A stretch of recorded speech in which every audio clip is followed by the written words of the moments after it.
تخيل معي، في يوم من الأيام في رجال يشتغل بتوصيل البيتزا، عايش حياته طبيعي، يشتغل، يوزع ويرجع بيته. بس في يوم جاته توصيلة غريبة شوي.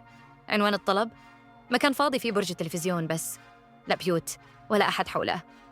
نزل الرجال من سيارته وراح يتأكد من المكان، وفجأة طلعوا له 3 أشخاص ووجهوا عليه أسلحة. مسكوه وربطوه حول رقبته طوق حديد. بس هالطوق في قنبلة حقيقية. قالوا له بكل برود: اسمع، بنعطيك ورقة فيها 9 صفحات تعليمات، إذا ما نفذتها بالحرف القنبلة تنفجر وتموت. اسمه براين والمسكين ما يدري وش يسوي. كانوا مخططين كل شيء. أعطوه بندقية شكلها عصا مشي عشان يتنكر فيها، وقالوا له: راح أسطو على بنك وجيب لنا $250,000 وإلا بتموت. وبكل خوف راح براين للبنك، دخل بهدوء ومرر ورقة للموظفة مكتوب فيها: حطي لي $250,000 بالكيس. الموظفة ما قدرت تعطيه المبلغ كامل، أعطته تقريباً $8,700.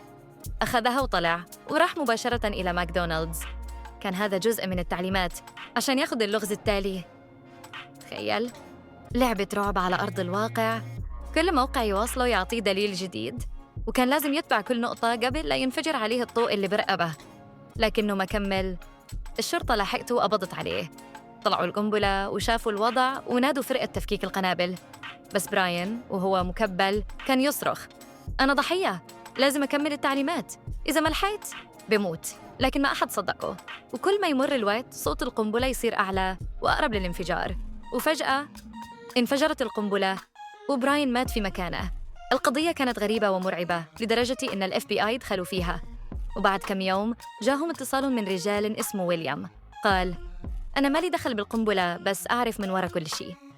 قال لهم إن العقل المدبر كانت حرمة اسمها مارغوري، وهي على كلامه سممت حبيبها وعطت ويليام $1,000 عشان يخبي جثته بالفريزر.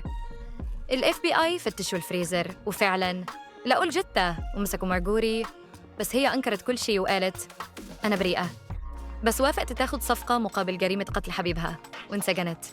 وبعد 6 شهور تغير موقفها وجات بنفسها لل FBI وقالت: أوكي، أنا شاركت بخطة القنبلة.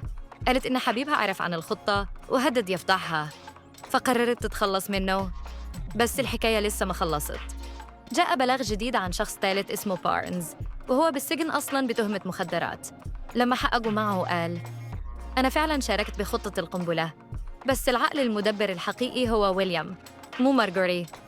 وقال إن ويليام هو اللي بنى القنبلة وصمم بندقية العصا لأنه كان يعرف يصنع أشياء.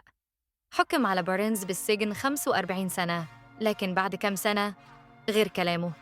قال: لا، مارغوري هي العقل المدبر. كل الخطة كانت عشان تسرق $250,000 وتدفع لقاتل مأجور يقتل أبوها الحقيقي عشان ترث الفلوس. وزاد الطين بلة لما قال: حتى براين نفسه اللي انفجرت فيه القنبلة كان يعرف بالخطة وكان متفق ياخد جزء من الفلوس، بس هو ما كان يدري إن القنبلة حقيقية. كان مفروض يعطونا واحدة مزيفة، لكن عطوا واحدة حقيقية وانتهت حياته بتواني. وفي النهاية مارغوري راحت للمحكمة وانحكم عليها بالسجن المؤبد. وبهذا طاحت واحدة من أغرب وأخبث الخطط الإجرامية بتاريخ أمريكا. إذا تحب القصص اللي مثل كذا لا تنسى تسوي لايك وتشترك بالقناة عشان توصلك القصص الجاية اللي تحبس الأنفاس. جاسب.